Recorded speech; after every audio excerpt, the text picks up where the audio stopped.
Good morning, and thank you for joining Ralph Lauren's third quarter fiscal 2026 conference call. With me today are Patrice Louvet, the company's President and Chief Executive Officer, and Justin Picicci, Chief Financial Officer. After prepared remarks, we will open up the call for your questions, which we ask that you limit to one per caller. During today's call, our financial performance will be discussed on a constant currency adjusted basis. Our reported results, including foreign currency, can be found in this morning's press release. We will also be making some forward-looking statements within the meaning of the federal securities laws, including our financial outlook. Forward-looking statements are not guarantees, and our actual results may differ materially from those expressed or implied in the forward-looking statements. Our expectations contain many risks and uncertainties. Principal risks and uncertainties that could cause our results to differ materially from our current expectations are detailed in our SEC filings.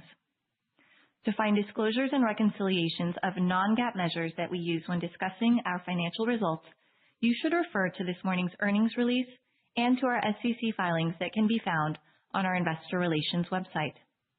With that, I will turn the call over to Patrice. Thank you, Corey. Good morning, everyone, and thank you for joining today's call. We delivered strong third quarter results and progress on our Next Great Chapter Drive plan this holiday.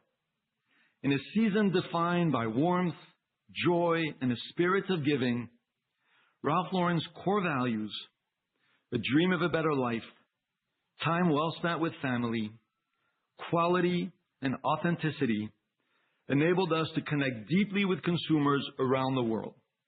Across generations, cultures, and markets, people are stepping into our lifestyle and iconic way of dressing. This powerful engagement with consumers is also translating to strong financial results. In our most important quarter of the year, we exceeded our commitments on both the top and bottom line, with broad-based performance across geographies, channels, and product categories. Full price sell-throughs were meaningfully better than we expected this holiday, as our brand experiences and products resonated around the world. This strong demand enabled us to continue driving our long-term elevation journey with improved quality of sales and gross margin expansion in each region, more than offsetting the impact of higher U.S. tariffs as we began to flow through more product under the new rates. Our performance was also balanced across our retail and wholesale channels this holiday, reflecting our growing brand desirability and pricing power globally. This drove healthy high single-digit comp growth along with double-digit growth in wholesale. And underpinning this momentum are our enablers that continue to support our performance. Our talented and passionate teams working tirelessly to execute on Ralph's vision. Our commitment to operational agility and a powerful balance sheet as we continue to navigate an uncertain global environment. And our focus on harnessing advanced technology, AI, and analytics to better serve our consumers and drive greater efficiencies in our business. In short, the 3-year Next Great Chapter Drive strategic plan we presented in September is off to a strong start. And our multiple drivers of growth across regions, channels, consumer cohorts, and the breadth of our lifestyle product offering are delivering. Let me take you through a few highlights from the quarter across the 3 strategic pillars of the plan. As a reminder, these include: first, elevate and energize our lifestyle brand; second, drive the core and expand for more; and third, win in key cities with our consumer ecosystem. Starting with our efforts to elevate and energize our lifestyle brand.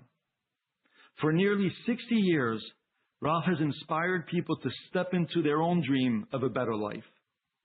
From the cozy elegance of a Ralph Lauren Christmas to the optimism and adrenaline of the Olympics, we sit at the heart of culture. And over the holiday season, our teams continue to reinforce our place in culture, bringing our unique form of cinematic storytelling to life across markets and platforms, transporting both new and existing consumers into our world. Key highlights from the third quarter included, first, our Holiday 25 Mountain Living and Timeless Gifting campaigns, translating the magic and easy elegance of Ralph Lauren around the world. We brought this to life this season through our immersive pop-up experiences in London, Los Angeles, Tokyo, Munich, and Seoul, creating winter wonderlands as only Ralph can, featuring Ralph's coffee, special guest performances, family photos, hand-painted denim jackets and candles, and even our own Christmas tree farm. Along with a range of other activations, including our AI-powered store windows featuring our Polo Bear and digital campaigns, our holiday campaigns drove a combined 2.9 billion global impressions.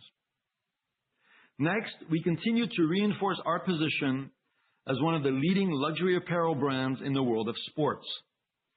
During the quarter, we unveiled our Team USA uniforms for the Milan Cortina Winter Olympics, with special celebrations in New York City and in Milan with Vogue and GQ Italia. We're excited to feature inspiring stories that highlight the athletes' dedication and perseverance to reach one of the greatest events on the world stage. I encourage you to check out all the looks, starting with tomorrow's opening ceremony. In the world of car racing, Lando Norris, our Polo Red fragrance ambassador, won the 2025 Formula One World Drivers' Championship. And we renewed our long-standing partnership as an official sponsor of US Open Tennis Championships, one of the most electric events of the year in tennis. In Asia, we continue to build our elevated brand awareness and affinity through our Very Ralph documentary events in Hong Kong and Singapore, featuring celebrities and friends of the brand. Our Polo Originals campaign in Tokyo showcased Ralph Lauren's leadership in everyday luxury styling, uniquely blending Japanese refinement with American heritage dressing.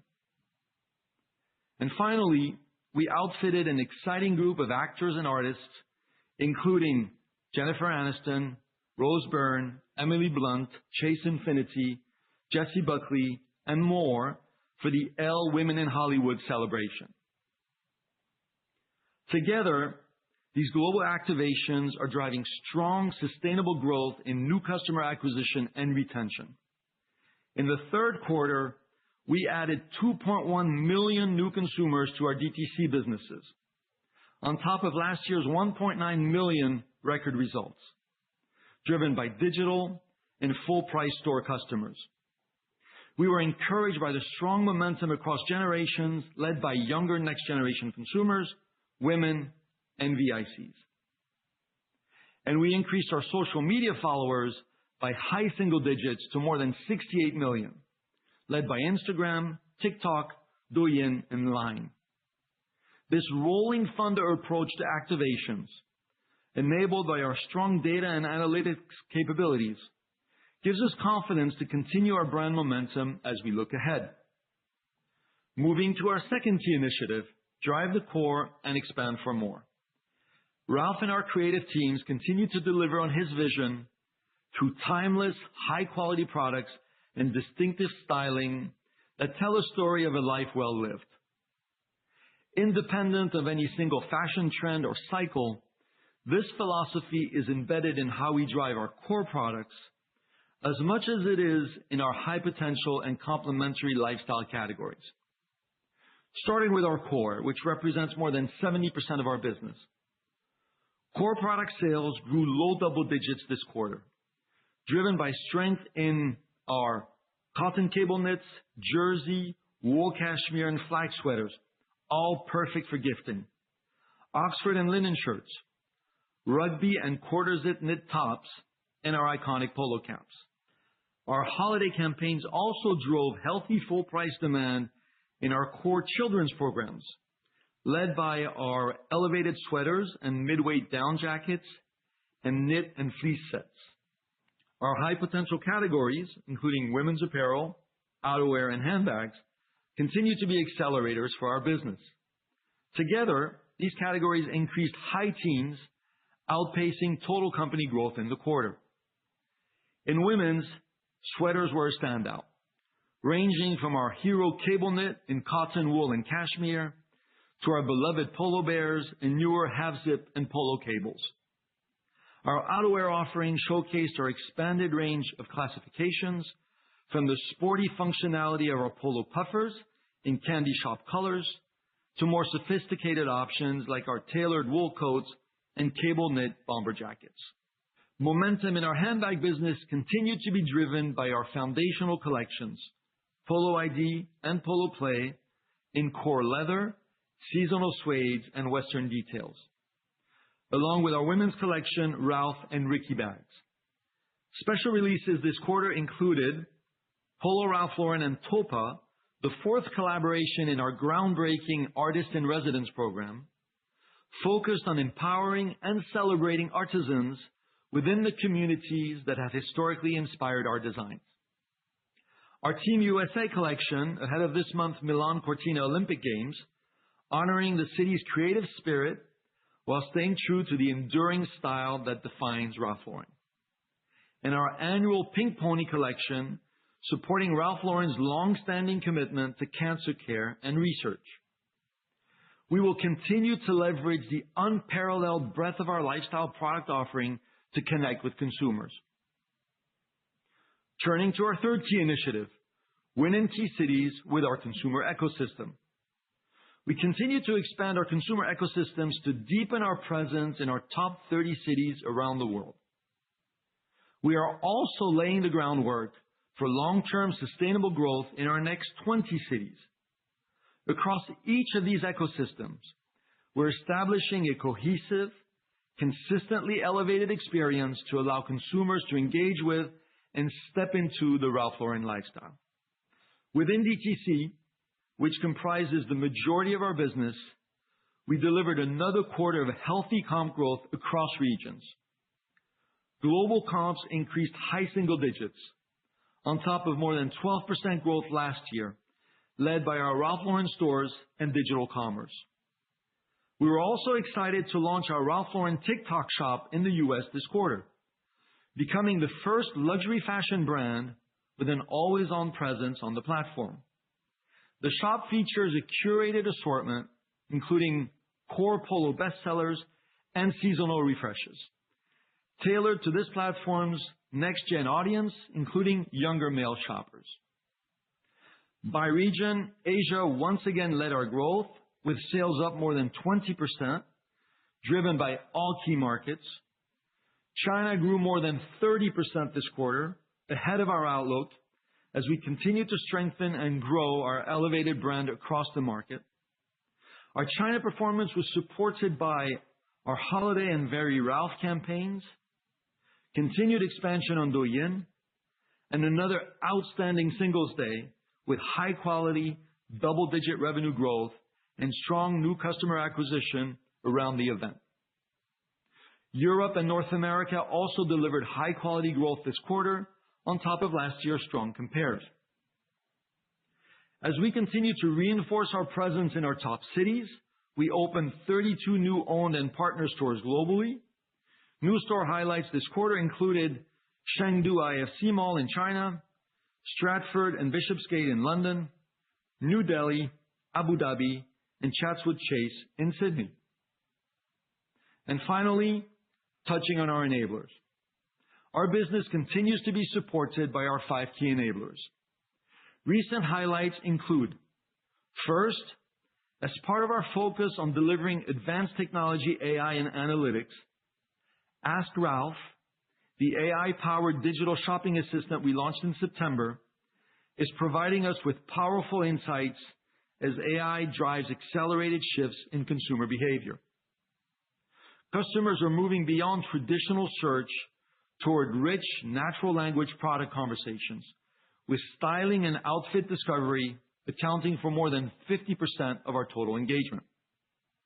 In addition to driving more personalized experiences for our customers, Ask Ralph is also becoming an important resource for high-quality, first-party data. Second, our teams and our culture drive our performance. we were proud to be named one of America's best companies by Forbes.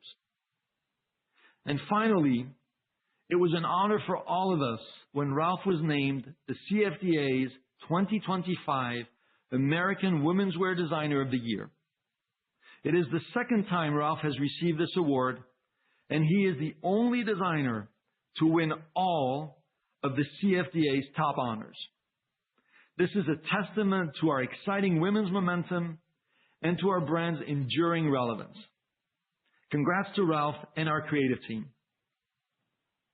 In closing, Ralph and I are proud of our team's progress and execution through the first 3 quarters of this fiscal year, including through the important holiday season.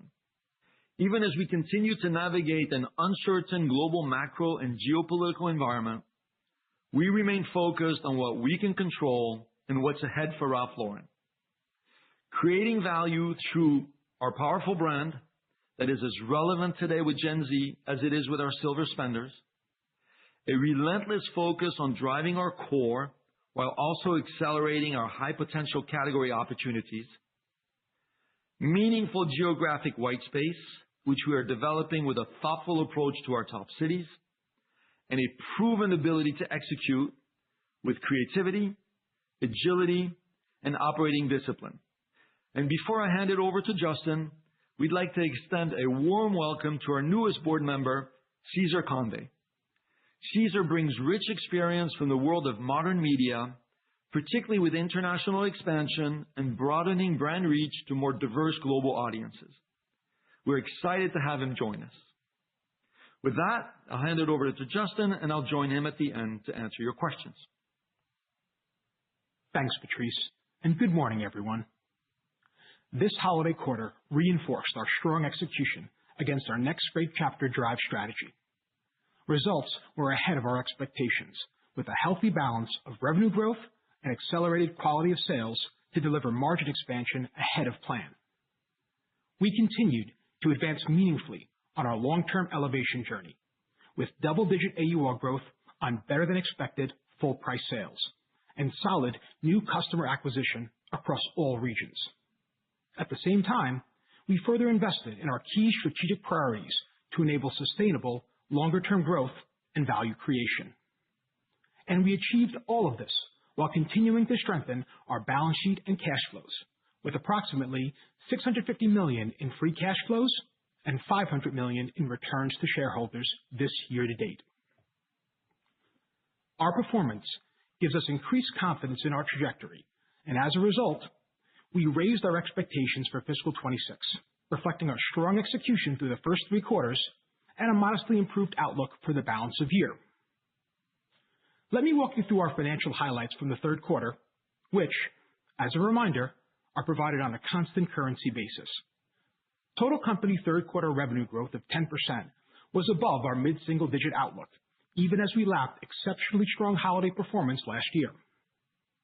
Asia led our performance, increasing 22%, followed by North America up 8% and Europe up 4%. Total company retail comps increased 9%, with balanced growth across our own digital business and brick-and-mortar channels. Total digital ecosystem sales, including our own sites and wholesale digital accounts, grew mid-teens, reflecting growth across all regions, led by Asia. Total company adjusted gross margin expanded 140 basis points to 69.8%. The increase was driven by AUR growth, favorable mix shift toward our full-price businesses, and lower cotton costs, which more than offset the anticipated increase in U.S. tariffs flowing through cost of goods sold, along with higher labor and non-cotton material costs. AUR grew 18% in the third quarter, well ahead of our plan, and supported by strong full-price selling trends and reduced discounting, modest targeted pricing, and favorable channel and product mix. Across all 3 regions, outsized full-price consumer demand early in the season enabled us to pull back even more on planned holiday promotions this quarter. We now expect high single to low double-digit AUR growth in the fourth quarter, with the flexibility to further reduce discounting based on selling trends. adjusted operating expenses grew 9%, a 50 basis point decline as a percentage of sales to last year, reflecting leverage even as we increased marketing investments to support our expanded holiday and localized key city activations. Marketing was 8% of third quarter sales, compared to 7.1% last year. With revenue growth exceeding our initial expectations for this year and strong returns on our brand activations, we are taking up our full-year marketing outlook to a range of 7.5% to 8%, in line with our long-term expectations.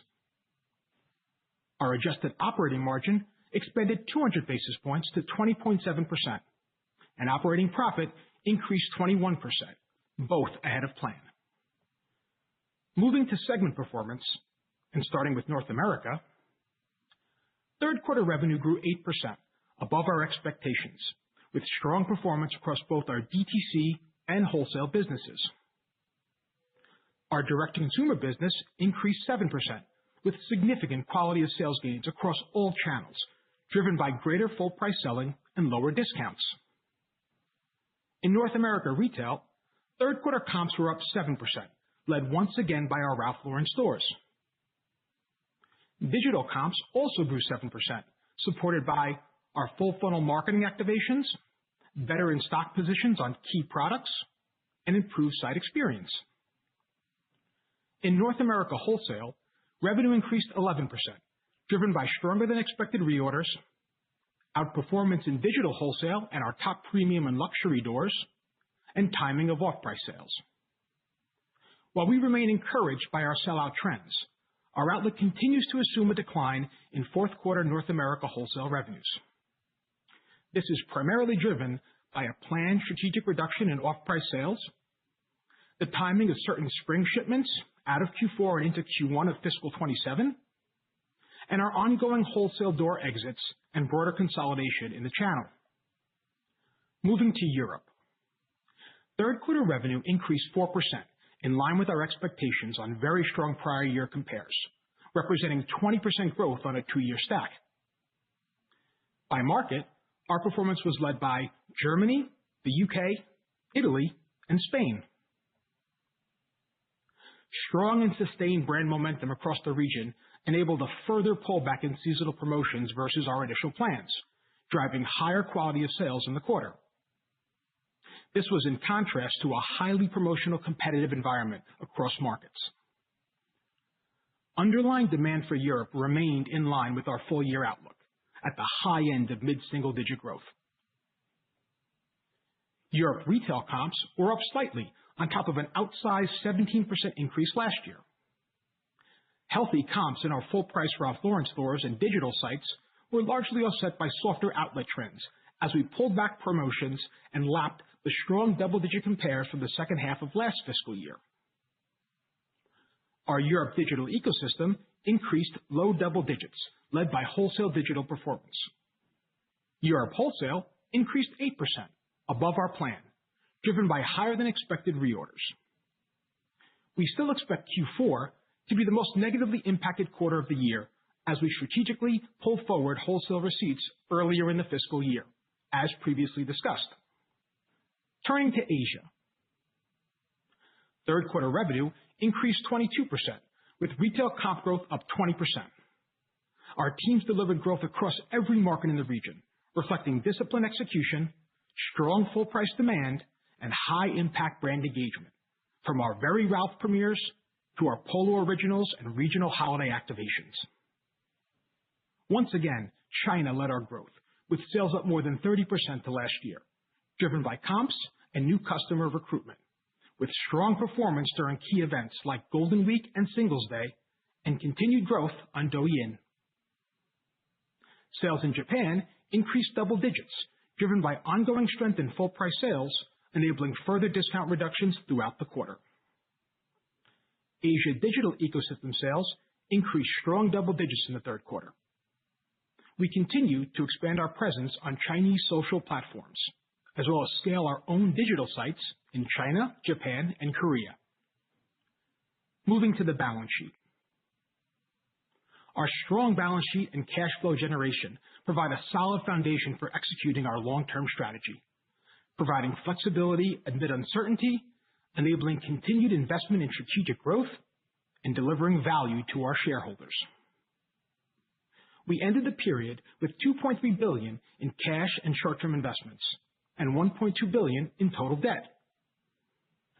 Third quarter net inventory increased 10% in constant currency, in line with revenue growth. Our inventories remain well positioned to meet consumer demand as we close out the holiday season and begin transitioning to spring. Looking ahead, our outlook remains based on our best assessment of the current operating environment, geopolitical backdrop, and macroeconomic trends. This includes tariffs and other inflationary pressures, supply chain disruptions, and foreign currency fluctuations, among other considerations. For fiscal 26, we now expect constant currency revenues to increase high single to low double digits, up from 5 to 7% previously. Foreign currency is still expected to benefit revenue growth by about 200 to 250 basis points this year. With our strong third quarter results, we now expect full-year North America revenues to grow at the high end of mid-single digits versus our prior outlook of a slight year-over-year increase. We continue to expect Q4 revenue growth to moderate on a sequential basis, reflecting our planned strategic reductions in off-price wholesale and later timing of spring receipts. While the consumer has proven more resilient than we initially anticipated this year, we remain somewhat cautious on the North American operating environment, due in part to further consolidation across the broader wholesale channel, including recent developments at Saks. At the same time, we continue to strategically shift our business toward full-price DTC and grow in our top premium and luxury department store doors. Importantly, our net exposure to Saks this year is minimal, reflecting our disciplined and proactive management of the account. We continue to expect Europe to grow at the high end of mid-single digits, with the first half of the year benefiting from planned wholesale timing shifts, followed by the negative impact of those shifts, along with more challenging compares in the second half. Despite the timing shifts, we still expect healthy underlying growth in Europe, in line with our long-term plan. And we now anticipate Asia to grow mid-teens, up from our prior outlook of a high single to low double-digit increase. We now expect full-year operating margin to expand approximately 100 to 140 basis points in constant currency, compared to our prior guidance of 60 to 80 basis points, driven by a more balanced contribution of margin expansion and expense leverage. Gross margin is now expected to expand about 40 to 80 basis points for the full year, with further growth in AUR and favorable cotton and full-price channel mix more than offsetting the expected sequentially increasing pressure from U.S. tariffs. Foreign currency is anticipated to benefit gross and operating margins by about 20 and 50 basis points respectively in fiscal 26. For the fourth quarter, we expect constant currency revenues to increase approximately mid-single digits. This growth reflects continued strong demand, more than offsetting a planned pull forward of receipts to earlier in the fiscal year, as well as a strategic reduction of off-price sales during the quarter, as previously discussed.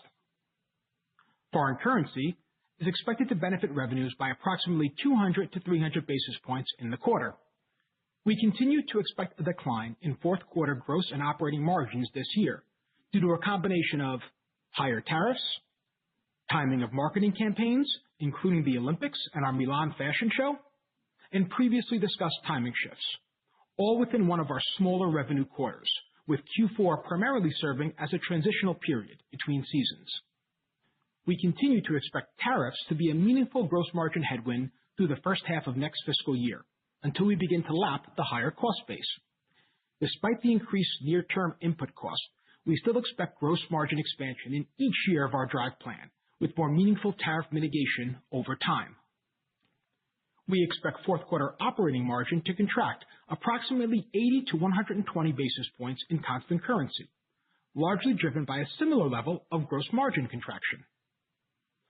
Operating expenses are expected to be roughly flat to last year as a percentage of sales due to the timing of marketing investments as planned. Foreign currency is expected to benefit gross and operating margins by about 50 and 100 basis points respectively in the fourth quarter. We expect both our fourth quarter and full year tax rate to be in the range of 19 to 21%. Our CapEx outlook of approximately 4 to 5% of sales continues to reflect our investments in sustainable long-term growth and the infrastructure required to support it. This includes investments in digital and AI capabilities, brand-enhancing new stores and renovations, and our multi-year next-generation transformation initiative, encompassing integrated business planning, enhanced logistics capabilities, and the move to a single, globally unified ERP platform. In closing, our strong third quarter performance underscores the enduring power of our brand and its deep, authentic connection with consumers around the world. Ralph's vision of inspiring the dream of a better life is more relevant than ever, resonating across generations and cultures and transcending fashion trends. As we continue to navigate the volatile, broader operating environment with agility, we remain confident in our ability to deliver sustainable, long-term growth, supported by the strength of our iconic brand and our multiple diversified drivers of growth across geographies, categories, and channels. With that, let's open up the call for your questions. Thank you. Ladies and gentlemen, if you wish to ask a question, please press star, then 1 on your touch-tone phone. You will hear a tone indicating you have been placed in queue. You may remove yourself from the queue at any time by pressing star 2. If you are using a speakerphone, please pick up the handset before pressing the numbers. We ask that you limit yourself to 1 question per caller. Once again, if you have a question, please press star 1 at this time. 1 moment, please, for the first question. The first question comes from Matthew Boss with JP Morgan. Your line is open. Thanks, and congrats on another nice quarter. Thank you, Matt. So, Patrice, you cited record levels of new customer acquisition this quarter and continued global brand strength. As you increase the marketing budget, how are you and the team thinking about sustaining longer-term brand momentum? And then, Justin, could you elaborate on the drivers of your raised outlook for the fourth quarter and specifically trends that you're seeing today on the ground in North America and Europe, maybe post-holiday? All right. Good morning, Matt. Thank you for your question. So you heard us say it before. Ralph is really much more like a movie director. Think Martin Scorsese or Steven Spielberg than he is a traditional designer. And he and his talented creative design team invite really people into a cinematic world, right? So it's not just through products like our cashmere sweaters or our polo shirts, but really through cultural moments and experiences that transcend trends, that we attract and retain consumers into our brand. So yes, we had a great holiday, but we think beyond the moment in time. And listen, whether that's quiet luxury or Ralph Lauren Christmas or quarter zip sweaters or anything else, we're not reliant on these trends. Now, that said, they rarely happen by chance, right? They reflect the work our teams deliver to weave our brand into the fabric of culture around the world. Ultimately, we've transformed our approach to marketing over the past few years. Now it's always on in our key cities with a rolling thunder of activations. So moving past this holiday, you can see it now, right? We just finished our Milan's fashion show, men's fashion show with very strong feedback. I'd say even well beyond our expectations. Tomorrow we have our biggest fashion show, which is the opening ceremony of the Winter Olympic Games, expected to be viewed by more than 2 billion people. And then next Tuesday, we have our women's collection show here in New York. And that's just part of that drumbeat of marketing activations. And we have stronger confidence than ever in our marketing ROI, which has enabled us to take up our investments meaningfully over many years and even this quarter relative to last year, as you just heard Justin mention. So listen, the results are clear. They're healthy. They're durable. And we're fundamentally shifting our consumer base toward a higher value consumer over time. Think more full price. skewing younger and more women. Now, this isn't just about marketing, all right? Our consumers stay with us because we're consistently delivering what only Ralph Lauren can. The cinematic storytelling that we pair with AI-powered insights, a broad, timeless product portfolio offering superior value, and our elevated go-to-market experiences across both digital and brick and mortar. And it's the consistent execution across all aspects of our business that has led to 50% of our customers staying with us over 10 years and 25% for over 20 years. So together, this is what's reinforcing our luxury equity and our value proposition, and it's reflected in the way our brand is resonating broadly across generations, across geographies, channels, and cultures. Not just today or for a trend cycle, but for a lifetime.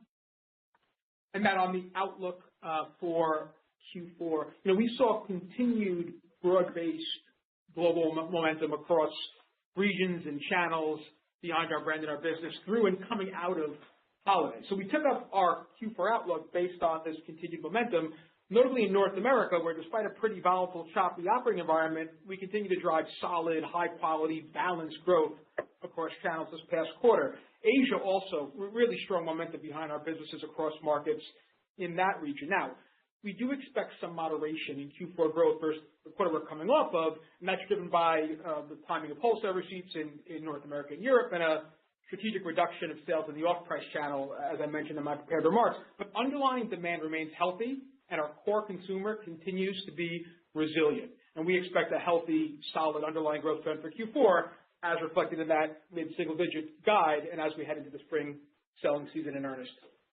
Thank you. Next question, please. Thank you. Our next question comes from Jay Sole with UBS. Your line is open. Thank you so much. Justin, your 18% AUR growth this quarter was well ahead of your guidance of up high single digits. Could you just walk us through the drivers of your AUR increase? And are you starting to see any price resistance from consumers at these levels? And also, if you could describe where the company is in terms of full price selling today and maybe what the ultimate opportunity is long term. Thank you. Sure. Morning, Jay. Thanks for the question. So look, we're really encouraged by the consistency of our execution and the results we've been delivering over really an extended period of time under this next great chapter strategy. AUR growth is one important output of that long-term brand elevation strategy, though it's not the only driver of our revenue growth. As we talked before, our growth is and will continue to be driven by a combination of new customer acquisitions, Patrice just talked, targeted unit growth, and AUR expansion. And specifically on AUR, this quarter builds on more than 8 years of consistent AUR growth, right? And our drivers remain durable, and we still have meaningful runway ahead of us in each of our regions. And these drivers include our investments in brand elevation and marketing to support full-price customer acquisition and retention, favorable geo and channel mix with Asia and full-price DTC continuing to lead our growth, an increasingly elevated product mix, and we enhance, our offering, we scale our high-potential categories, reduced promotional activity as we leverage analytics to be more precise in our offers, and targeted pricing, focused on delivering really compelling customer value. Now, this fiscal year, strong full-price demand enabled us to pull back on promos even more than we initially planned across all regions, including in the third quarter. And that reduction in discounting, that was the primary driver of that AUR growth coming in at high teens for the quarter ahead of the original expectation of up high single digits. All of our other durable AUR drivers, they contributed about equally, I would say, to our growth. And importantly, we haven't experienced price resistance from our core customers. So we continue to monitor our value proposition very, very closely. And our value perception and NPS scores have both progressively increased over time in tandem with AUR. And we're encouraged by the solid comp growth we're delivering and the share gains we're seeing across markets alongside this AUR expansion. Our focus remains on driving sustainable top-line growth while continuing to strengthen our quality of sales. It's very much an and for us. It's not an either or an or. And it's all part of our longer-term plan to continue to elevate our brand and invest in our future, all while delivering healthy growth and margin expansion. And on the full price business point, full price continues to lead our business performance, and that's true really across markets, across channels, across product categories. When you think about the share of our customer base, as we add more and more new consumers to DTC, and you heard Patrice talk about the 2.1 million this quarter, they're more and more skewing towards full price. So that percentage of our total customer base continues to increase over time, and you see that not only in the customer info, but in our KPIs and our quality of sales metrics. Thank you, Julie. Next question, please. Thank you. Our next question comes from Laurent Vasilescu with BNP Paribas. Your line is open. Oh, good morning. Thank you very much for taking my question. I wanted to ask about Europe. Justin, I think you called out better performance from full price stores versus outlets as the offset. Can you maybe quantify the spread for the audience to get to the comp? And then bigger picture for the year, I think you called out Europe is guided to be up high end of mid-singles. Just want to confirm that for the audience that's on a CC basis. And if so, that implies Europe could be flattish for 4Q. So I'm just curious to know if that's driven by conservatism or Patrice, is there anything that you want to call out for the audience on what you're seeing in Europe for this quarter? Thank you very much. Thanks, Laurent. So our underlying growth in Europe continues to be healthy and strong. And that's what we've been delivering from the region, for the past several years. In both Q3 and fiscal 26, our call for fiscal 26, they're coming in where we expected them, right? With that full year outlook up at the high end of mid-single digits, in line with our plan and longer-term growth outlook for Europe. We're happy with the underlying growth that we're seeing in Europe. And overall, if you look at it from a long-term basis, we've been pretty consistent in delivering solid, high-quality growth, especially if you normalize out some of the one-time things like COVID and timing shifts. Our strategy is working, and it's a great example of elevated execution and brand positioning across all channels throughout the region, strong, high-quality partnerships, solid new customer acquisition. To your point, Laurent, the full-price business is leading our growth. And that continues to be a trend, which in Q3, it provided us with really the strategic opportunity to lean a bit more into enhancing our quality of sales, pull back on discounts, still deliver comp growth, which you see come through those quality of sales in the AUR and in the gross margins. And we still delivered comp growth despite being up versus a very strong baseline in the prior year, right? We're up high teens in the prior year, right? This was really also an investment to drive durable growth beyond this quarter. So, there's been a little noise. Timing shifts have made it a bit more challenging to get a beat on the underlying trend from quarter to quarter. And that's why we specifically provided that full year trend in our latest guide, which continues to be steady, healthy, high-quality top-line growth in that mid-single digit range, which we feel really good about. And we still feel like that's the right normalized level of growth looking ahead, and we're well on track to deliver that. And for Q4, I would say our outlook for Europe is slightly up. But again, the underlying growth trend, a bit more normalized in that mid-single digit range because you do have some of those timing shifts that are pressuring that top-line trend.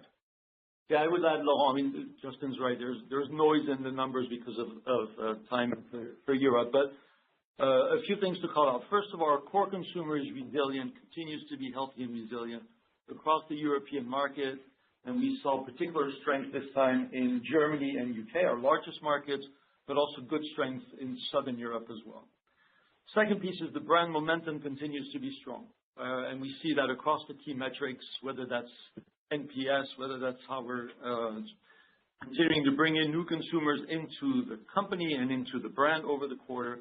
And then third, just reiterating Justin's point, we were very choiceful in terms of interventions for Europe in Q3. We felt really good about the progress in our full price stores. We have very strong digital performance that quarter. We have very healthy wholesale performance. And that allowed us to pull back on our promotional activities further than expected in outlets very deliberately because, listen, we're playing the long game, right? And to Jay's earlier question on full price selling and others, that's where we're moving towards, right? And so when we see opportunities to pull back on promotional activity, we will take advantage of it in the context of a business that is quite healthy, that we're very excited about, and it's got good momentum. Thank you. Next question. Thank you. Our next question comes from Michael Binetti with Evercore ISI. Your line is open. Hey, guys. Thanks for taking our question here. I want to maybe follow that a little bit. Justin, it sounds like in Europe, the decision was made in the outlets to pull back a little bit. I think you said there was an investment to drive durable growth going forward after this quarter. Can we interpret that to mean that the intervention in the outlets in Europe was F3Q only, or do you think that you want to keep doing that in fourth quarter, or do you think that starts to improve? And then, I guess backing up a little bit, the total company operating margin is really strong here, and that was despite Europe dropping a little bit. I was surprised to see Europe segment margins down a bit, given the explanation that we pulled back on promotions in the outlets. Can you just help us understand the Europe margin a little better, and if you expect that to remain a headwind for a few quarters, or how will that roll forward? Sure, Michael. Thanks for the questions. On the last part first, Europe, we increased our marketing investment in Europe in the quarter, so that's what's pressuring the bottom line. And again, that's been a focus of ours. We've seen really strong, healthy returns out of our marketing. We've talked about how we've been taking up the rate at Investor Day. We talked about the 7.5 to 8.5 trend. We took up our marketing rate guide for this year to that 7.5 to 8 range. And we're seeing really nice returns, again, not just short term, but both short and longer term returns. So that's what you're seeing pressure the margin. In terms of sort of the way to think about the quality of sales investments in Europe, and really this applies beyond Europe, right? This is sort of our brand elevation strategy philosophy. We're on a continuous elevation journey, right? Our focus remains on driving sustainable top line growth while continuing to strengthen our quality of sales. And when you think about sort of the strong full price selling that we saw in Q3, it gave us that strategic choice to lean in more, right? Notably in the outlet channel and all over the world, right? Not just in one region. So, when you think about going forward, we're going to continue to do the right things for the health of our long-term brand and business while delivering, or in this case, over-delivering on our results in the short term. We've got many quality of sales levers to lean into. One of them is obviously refining our promotions and discounts. And as we get sharper with our customer information and segmentation, our analytics, and we can be more precise and targeted and one-to-one with that communication, you're going to see us continue to refine our discounts and our promotions across all of our regions as we move forward. And there's runway for that refinement in all regions, notably North America, but in all regions to some extent. And if I could just provide a little more color, Michael, on Justin's comment relative to increased marketing in Europe, which we were very excited to do. Europe has a number of key cities that are not fully activated from a marketing standpoint. And the work we're doing with our teams on the ground is to expand our activation across cities. So that's where that incremental marketing is going. We're seeing really good returns. So we expect to continue to drive that as our team executes with excellence on the ground, but of course in the context of the broader financial targets that we want to deliver. Next question, please. Thank you. Our next question comes from Adrienne Yih with Barclays. Your line is open. Good morning, and let me add my congratulations. Very nice end to the quarter, the holiday quarter. Thank you. My question is on the Ask Ralph, the implementation of agentic AI. What have you learned, kind of the early learnings, and this is the first holiday that we've really seen that really come to the forefront. What have you learned from this holiday, and how quickly can you deploy those changes? And then, Justin, can you talk about whether the benefit to cotton and possibly freight, perhaps in the quarter as input costs, are contemplated, obviously, in the fourth quarter, but how should we think about that going into the early part of fiscal 27? Thank you very much. Thank you for your questions. Listen, we were pleased to be a leader in this space with the launch of Ask Ralph, the AI Ask Ralph. It's early days, but we have very encouraging early reads, and we're deriving learnings on how consumers interact through natural language search, right? It's meaningful change. And also, this provides us with incredible access to high-quality first-party data, right, which is ultimately the goal when it comes to marketing moving forward. So we're seeing consumers engage across many different fronts and questions as they're looking for advice on how to style themselves for different occasions, for different weathers, and so on. We're going to expand and add new features. So right now you will have noticed we don't have our full brand portfolio on it yet. We're going to be adding that shortly. We're also looking further integrated into our overall digital ecosystem. Right now it's only available on the app in the US. You're going to see us expand that. We're also going to integrate voice and styling based on images provided by users, which we don't have yet. So it's an incredible platform as a starting point with, right now I would say, a learning experimentation phase that's very promising. And this is a space where we want to continue to lead. And to some extent, if you fast forward, I think this is the precursor of our consumer agent. Right? I mean, today it's primarily a style agent, but I think as you evolve and look ahead, you can see how Ask Ralph can become really the consumer agent for the customer base that we engage with. And then obviously in parallel, right, there's also this whole development in the area of agentic shopping. And we're tapped into that and learning about that as well to make sure that we are set up to meet the consumer where they want to engage with us and how they want to shop with us. And on the margin question, so taking a step back for Q3, our biggest driver for gross margin was indeed our AUR increase driven by that promo pullback. But we did see favorable cotton tailwinds and favorable freight, modestly in the quarter that benefited our gross margin. Now on the cotton side, we're still tracking to deliver that 165 bps benefit that we've called out over the 2-year period, fiscal 25 and 26. You are seeing that impact moderate as we move through fiscal 26, as we expected. On the freight side, a little bit favorability in the quarter, but for the fiscal, it's supposed to be roughly neutral. And I think as you think about those two input costs, I think looking forward, I think, we're expecting a relatively neutral outlook. Next question, please. Thank you. Our next question comes from Blake Anderson with Jefferies LLC. Your line is open. Hi, guys. Congrats on the nice holiday. Wanted to ask on Q4 as well, just kind of on the margin outlook there. So I know you said the contraction on the operating margin side is mainly tariffs. I think gross margin. You just mentioned cost inflation. Just curious why you wouldn't be able to offset that with the continued AUR growth for Q4. Any other conservatism or factors we should be considering? And then as you think about the ability to mitigate tariffs next year, I think you said you're looking to be able to do that. How do we think about mitigating those tariffs in the first half of next year? Thank you. Yeah, thanks for the question. Listen, we're feeling really good about what we've been able to deliver with our gross margin expansion. We actually improved our Q4 outlook from our original implied guidance.